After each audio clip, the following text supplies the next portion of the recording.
We are in, well, we're close to Riddle, Oregon.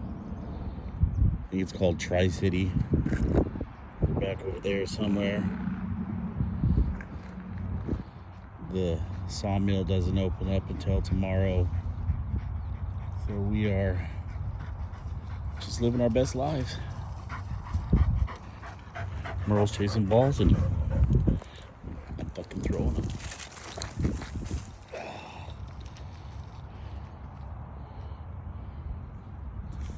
He just disappears into the wilderness like some kind of fat leopard.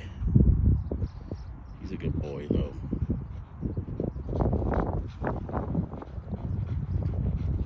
Sure turned out to be a nice day. Let's get some hang time. Have a great weekend, everybody.